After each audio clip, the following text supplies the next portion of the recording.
আবার একটা ব্যাপার হচ্ছে যে আরও একটা ব্যাপার, শুধু আমি চাইলেও তো অনেক সময়, সাপোজ ফর অ্যান এক্সাম্পল, আমি চাইলেও তো আমার সব কিছু হবে না, আমার ফ্যামিলি থেকে কিন্তু বিয়ে দিবে কিনা এটাও কিন্তু একটা ব্যাপার আছে।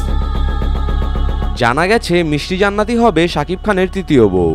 গত 2-3টা ইন্টারভিউতে এই নায়িকা স্পষ্টভাবে কিছু না বললেও এবার সবকিছুর খোলাসা করে দিলেন। এটাও বলবো না, যখন বিয়ে হবে তখন সেটা নিয়ে আমি কথা বলবো, মানে তখন দেখতে পারবে, মানে আগে থেকে বলবো না। আর বিয়ে হলেও তো বাংলাদেশে বিয়ে করব না, সেটা আমি দেশের বাইরে বিয়ে করবো। আমার সারা জীবন ইচ্ছা আমি বিয়ে করলে ইটালিতে বিয়ে করব।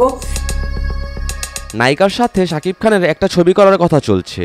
দর্শকরা ভাবছে সিনেমার প্রমোশনের জন্য এইসব গুজব ছড়াচ্ছেন তিনি। যে আমাকে খুব ভালোবাসবে, আমাকে কেয়ার করবে, সেটাই। তার প্রফেশনকে তো আমি বিয়ে করছি না, তাকে বিয়ে করছি। শাকিবের সাথে আমার সিনেমার কথা চলছে, ইন্ডিয়াতে মাঝখানে যাওয়া হয়েছিল, কথা হয়েছে এসবিএফ এর সাথে। আমি 2 দিন আগে আসলাম, এখানে ওর ফ্লাইট ছিল, আমারও ছিল মর্নিংয়ে, ওর ছিল হচ্ছে মানে আমি তাজে ছিলাম, তাজ বেঙ্গলে, ও ছিল ওখানে। কিন্তু ভক্তদের মনে একটা প্রশ্ন জাগে যে নায়িকা শাকিবকে ভাইয়া না বলে নাম ধরে ডাকছে, নিশ্চয়ই অভিনেত্রীর সাথে শাকিবের কোনো সম্পর্ক আছে।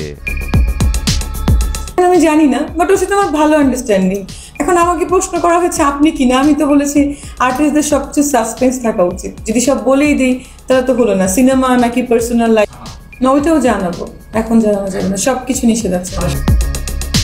নায়িকা শাকিব খানের প্রথম 2টি বিয়ের কাবিননামা দেখতে চায়। তিনি জানতে চাইছে শাকিব কি আসলে তাদের বিয়ে করেছিল নাকি অন্য কিছু। আমার আরেকটা প্রশ্ন, তার কি আসলে প্রথম 2টো বিয়ে হয়েছিল? এখনো কেউ কিন্তু কোনো ডকুমেন্ট দেখাতে পারে নাই, এটা কিন্তু সত্য কথা। আমি জানি না এটা দেখার পরে কি বলবে, বাট আমি কিন্তু দেখি নাই। আপনারাও যখন চেয়েছেন দেখেন নাই, তো বিয়ে হয়েছে কি হয়নি তারাই ভালো জানে, কারণ আমি তো তখন ছিলাম না। নায়িকাকে জিজ্ঞেস করা হয় শাকিব খান কি দেখে আপনাকে বিয়ে করতে চাইলো। উত্তরে নায়িকা বলেন, শাকিব আমার সবকিছু দেখেছে, সব দেখেই আমাকে বিয়ে করার জন্য পাগল হয়ে গেছে।